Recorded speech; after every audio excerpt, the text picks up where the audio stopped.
स्वागत है दोस्तों एक बार फिर से आप सभी का जीएन क्लासेज में। दोस्तों जैसा कि आप सभी को पता है कि हमने एसिड, बेस और साल्ट चैप्टर को देख रहा था। तो इस चैप्टर में हम लोगों ने इस चैप्टर का जो मेन टॉपिक है जिसमें हम लोगों ने एसिड को, बेस को और साल्ट को कवर कर लिया था और साथ ही साथ हमने सूचक को भी पढ़ा था। सूचक को पढ़ा था। अब इस चैप्टर की जो मेन पॉइंट बच जाती है तो एक इसमें बच जाता है पीएच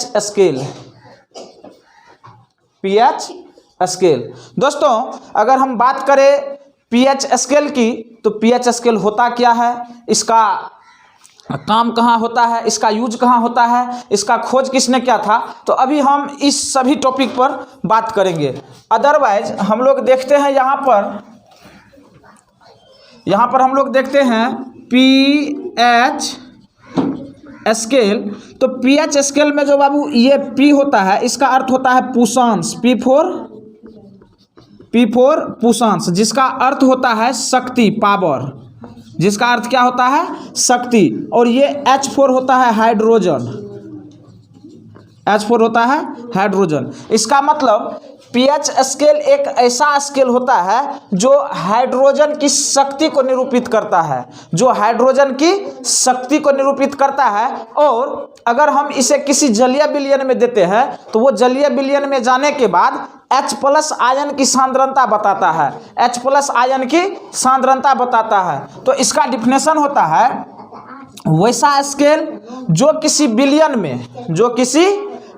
में H+ आयन की सांद्रता बताए। H+ आयन की सांद्रता बताने वाले स्केल को हम लोग क्या कहते हैं, पीएच स्केल। तो यहाँ पर डिफिनेशन लिखा गया है कि किसी जलीय विलयन की H+ आयन की सांद्रता बताने वाले स्केल को क्या कहा जाता है, पीएच स्केल। इसमें हमने बताया था अभी आपको कि P और H में P का अर्थ होता है पुशांश, जिसका अर्थ होता है शक्ति, और H का अर्थ होता है हाइड्रोजन मतलब एक हाइड्रोजन हो गया। तो हाइड्रोजन के क्षमता के आधार पर जो स्केल काम करता है उस स्केल को कहते हैं हम लोग पीएच स्केल। दोस्तों अगर हम इस पीएच स्केल की बात करें तो इस स्केल में 1 से 14 तक संख्याएं अंकित होती है। कितने तक संख्याएं अंकित होती है, ये मान लीजिए कि ये मेरा पीएच स्केल हुआ तो इसमें 14 संख्याएं अंकित होती है, 0 से 14 तक। 6, 5, 4, 3, 2, 1 एंड 0। और इधर हो गया 8, 9, 10, 11, 12, 13 और लास्ट 14। दोस्तों अगर पीएच स्केल को हम किसी जलीय विलयन में देते हैं और उस समय उसका मान 7 आ जाता है, कितना आ जाता है, 7 आ जाता है। जब मान 7 आता है तो वह जलीय विलयन कैसा होता है, वो जलीय विलयन उदासीन होता है। तो अगर हमें क्वेश्चन में पूछ दे कि पीएच स्केल में अगर मान 7 आता है तो वह जलीय विलयन कैसा होगा, तो वह जलीय विलयन उदासीन होगा। अगर पीएच स्केल पर मान 7 से कम आता है, अगर पीएच स्केल पर मान 7 से कम आता है तो ऐसे में विलयन हमारा हो जाता है अम्लीय। और अगर पीएच स्केल पर मान 7 से अधिक होता है तो वो हो जाता है हमारा क्षारीय विलयन। तो पीएच स्केल यही है। पीएच स्केल हाइड्रोजन आयन की सांद्रता पर काम करती है।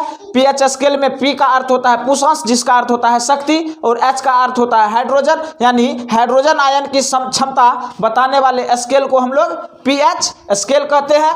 इसमें कितना तक मान अंकित होता है, 0 से 14 तक। दोस्तों जिस किसी भी, मान लीजिए कि अगर कोई जलीय विलयन अम्लीय है और उस पीएच स्केल पर उसका मान 1 आया है तो इसका मतलब ये हुआ कि वो बहुत शक्तिशाली अम्ल है। उसी तरह अगर पीएच स्केल पर किसी भी जलीय विलयन का मान 14 आएगा तो वो प्रबल क्षारक होता है, वो प्रबल क्या होगा, क्षारक होगा।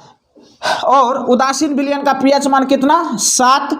अम्लीय विलयन का पीएच मान 7 से कम, अम्लीय विलयन का पीएच मान 7 से अगर अधिक होगा तो वो कैसा होगा, क्षारीय विलयन होगा। कौन सा विलयन होगा, क्षारीय विलयन होगा। बात करते हैं इसकी खोज का, तो खोज 1909 ईस्वी में सोरेनसन नामक वैज्ञानिक ने किया था। दोस्तों इस पॉइंट को याद रखेंगे कि इसका खोज 1909 में सोरेनसन नामक वैज्ञानिक ने किया था। सोरेनसन नामक वैज्ञानिक ने किया था। दोस्तों आगे हम ऑब्जेक्टिव क्वेश्चन देखते हैं। इस चैप्टर का जो भी महत्वपूर्ण ऑब्जेक्टिव क्वेश्चन है, आइए हम लोग एक नज़र उस पर देते हैं।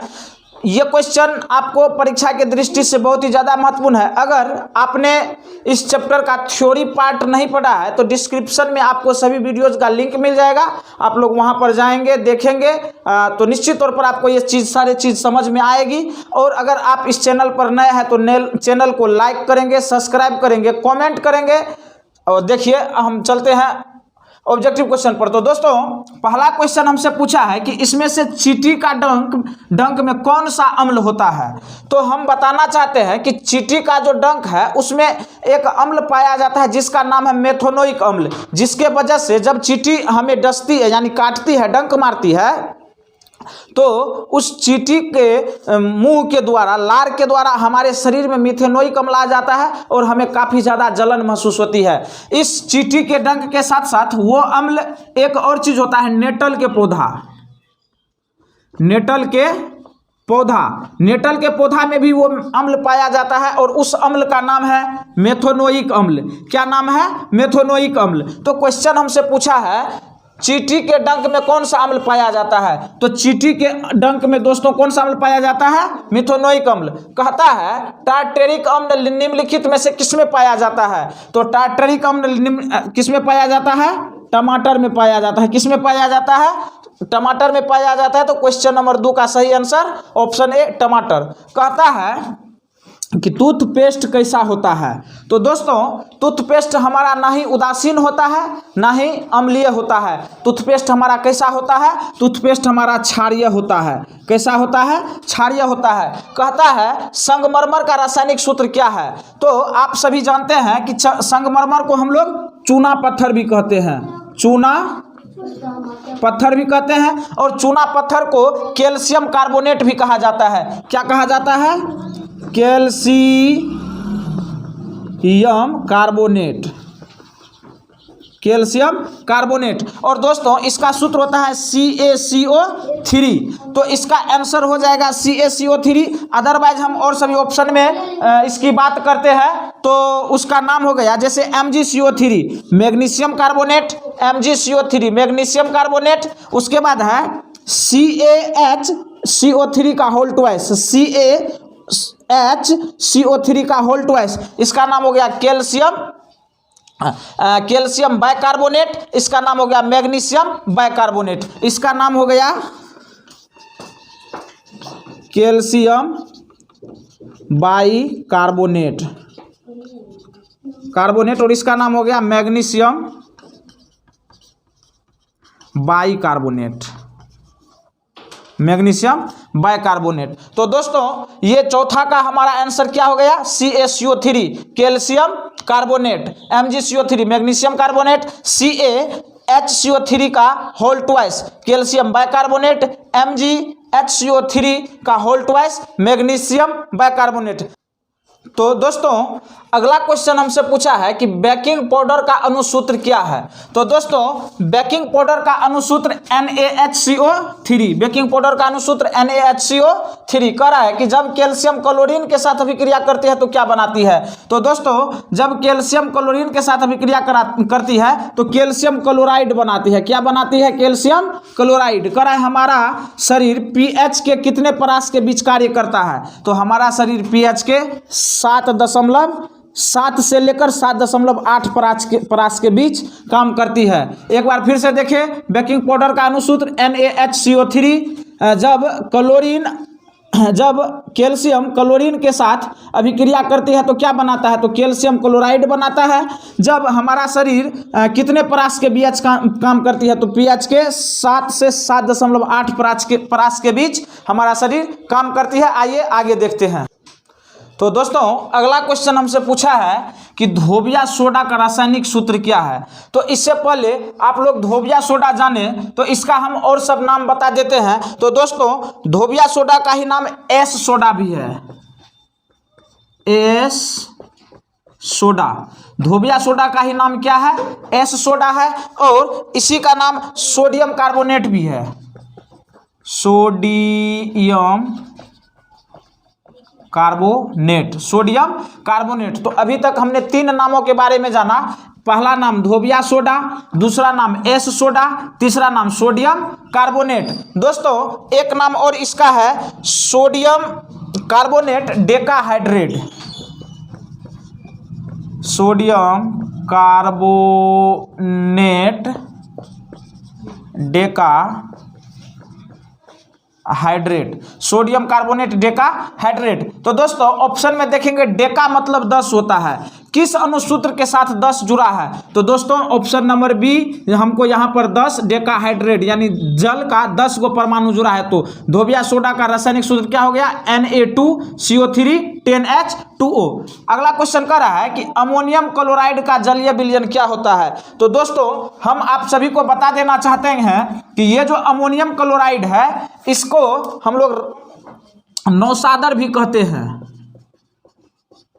अमोनियम क्लोराइड को हम लोग क्या कहते हैं? नौसादर भी कहते हैं। अमोनियम क्लोराइड को हम लोग क्या कहते हैं? नौसादर भी कहते हैं। और इसका अनुसूत्र होता है NH4Cl। इसका अनुसूत्र कैसा होता है? NH4Cl। दोस्तों ये ठोस सफेद रंग का क्रिस्टल होता है, सफेद रंग का क्रिस्टल। और बाबू जब इसको हम जल में घोलते हैं तो ये कैसा हो जाता है? अम्लीय हो जाता है। ये कैसा हो जाता है? अम्लीय हो जाता है। तो इसका आंसर क्या हो गया? अमोनियम क्लोराइड का जलीय विलयन का मान कितना होगा? कौन चीज होगा? अम्लीय होगा। अमोनियम क्लोराइड को हम लोग क्या कहते हैं? नौसादर भी कहते हैं। क्या कहते हैं? नौसादर भी कहते हैं। दोस्तों अब अगला क्वेश्चन हमसे पूछा है कि तनु HCl का pH मान कितना होता है? तो दोस्तों तनु हाइड्रोक्लोरिक अम्ल का pH मान 0 होता है। कितना होता है?